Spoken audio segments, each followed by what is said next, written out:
एक काल्पनिक कहानी है और दिल को गहराइयों तक छू जाने वाली।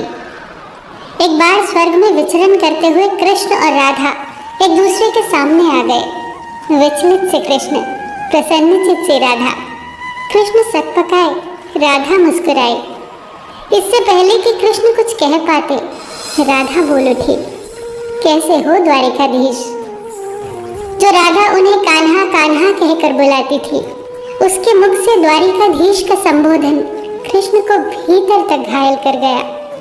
फिर भी किसी तरह अपने आप को संभाल लिया उन्होंने और बोले राधा से, मैं तुम्हारे लिए आज भी वही कान्हा हूँ। तुम तो मुझे द्वारिकाधीश मत कहो। आओ बैठते हैं।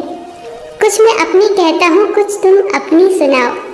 सच कहूँ राधा, जब जब भी तुम्हारी याद आती थी, इन आंखों से आंसुओं की बूंदें निकल आती थी। राधा बोली, मेरे साथ ऐसा कुछ नहीं हुआ। न तुम्हारी याद आई, न आंखों से आंसू बहा, क्योंकि हम कभी तुम्हें भूले ही कहाँ थे।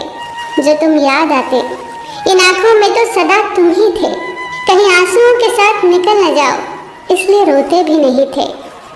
कान्हा, प्रेम से अलग होने पर तुमने क्या खोया, इसका एक आईना दिखाऊं तुम्हें। कुछ कड़वे सच प्रश्न सुन पाओ तो सुनाऊं। कभी सोचा है इस तरक्की में तुम कितने पिछड़ गए। यमुना के मीठे पानी से जिंदगी की शुरुआत की और समुद्र के खारे पानी तक पहुंच गए। एक उंगली पर चलने वाले सुदर्शन चक्र पर भरोसा कर लिया और 10 उंगलियों पर चलने वाली बांसुरी को भूल गए। कान्हा, जब तुम प्रेम से जुड़े थे तो जो उंगली गोवर्धन पर्वत उठाकर लोगों को विनाश से बचाती थी, प्रेम से अलग होने पर वही उंगली क्या क्या रंग दिखाने लगी। सुदर्शन चक्र उठाकर विनाश के काम आने लगी। कान्हा और द्वारिकाधीश में क्या अंतर होता है बताऊं? कान्हा होते तो तुम सुदामा के घर जाते, सुदामा तुम्हारे घर नहीं आता। युद्ध में और प्रेम में यही तो फर्क होता है। युद्ध में आप मिटाकर जीतते हैं और प्रेम में आप मिटकर जीतते हैं। कान्हा, प्रेम में डूबा हुआ इंसान दुखी तो रह सकता है, पर किसी को दुखी नहीं कर सकता। आप तो कई कलाओं के स्वामी हो, स्वप्न दूरदृष्टा हो, गीता जैसे ग्रंथ के दाता हो, पर आपने ये क्या निर्णय लिया?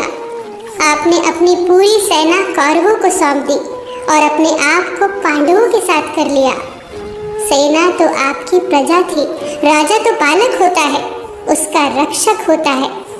आप जैसे महाज्ञानी उस रथ को चला रहे थे जिस पर बैठा अर्जुन आपकी प्रजा को ही मार रहा था।